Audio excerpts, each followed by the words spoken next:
COVID-19 is an unprecedented and devastating crisis that is affecting everyone, everywhere. No region or country is spared. And this is a defining moment in human history, and we will only succeed through unity and leadership. We must target all our efforts towards beating this pandemic, which could spread like wildfire with the deadliest consequences for the most vulnerable. I reiterate my appeal for an immediate global ceasefire so that we can focus our efforts on our common enemy, the COVID-19 pandemic. This is not only a health crisis, but a human crisis, a job crisis, a humanitarian crisis, and a development crisis. And it's not just about the most vulnerable. This pandemic shows that we are all at risk because we are only as strong as the weakest health system. Its unprecedented scale demands an unprecedented response.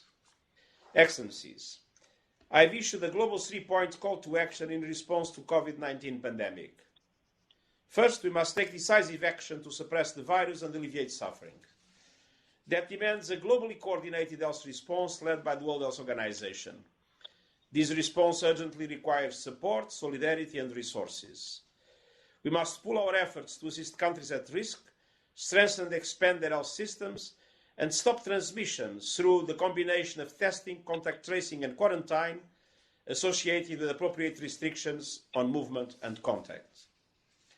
Second, we must adopt a large-scale and comprehensive response to tackle the devastating socio-economic consequences with a focus on the most vulnerable countries and people. We must use all the fiscal and monetary measures at our disposal. We need greater resources for the International Monetary Fund, including through the issuance of new special drawing rights, and enhanced support for the World Bank Group and other international financial institutions and bilateral mechanisms. A global stimulus package of unprecedented proportions will also be needed to restore sustainable growth and safeguard people's livelihoods. Since the beginning of the pandemic, I have strongly advocated for a response package that is a double-digit percentage of global GDP. That means fiscal and monetary measures, including providing resources directly to workers and households, targeting both formal and informal sectors, scaling up social protection and access to health care, and helping businesses prevent bankruptcies and massive job losses. Most developed countries can do this with their own resources, and indeed, several are doing it. But developing countries need massive and urgent support. Now is the time to stand by our commitment to leave no one behind. COVID-19 is significantly amplifying existing debt risks.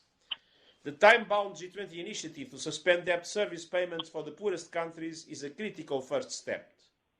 But the moratorium must be extended to all developing countries that request forbearance, including middle-income countries that lose access to financial markets.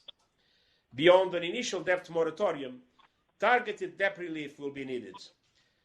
This should be followed by efforts to strengthen debt sustainability, including debt swaps and a mechanism to address sovereign debt restructuring in a coordinated and comprehensive manner that takes account of the need for countries to step up their efforts to achieve the Sustainable Development Goals. We must also address structural issues in the international debt architecture to prevent defaults leading to prolonged financial and economic crises. We must ensure that all support measures target the poor and the most vulnerable. Refugees and other displaced by violent conflict are especially at risk, and I urge your strong and continued support for our global humanitarian response plan. Economic instability will have particularly devastating impacts on women and girls. We need women's leadership and contributions at all levels if you are to avoid the most catastrophic consequences of this pandemic. Excellencies, the third step is recovering better. COVID-19 has highlighted global inequalities and injustices that cannot continue, including gender inequality. It has laid bare the way in which economies are sustained through the invisible, unpaid domestic labor of women. Returning to our previous path is simply not an option. All our efforts must go towards building sustainable and resilient pathways that enable us not only to beat COVID-19, but to tackle the climate crisis and address the root causes of poverty, inequality, and hunger. We are deep into uncharted territory, but we have a compass. The principles of peace, solidarity, and human dignity remain as relevant and as important as ever.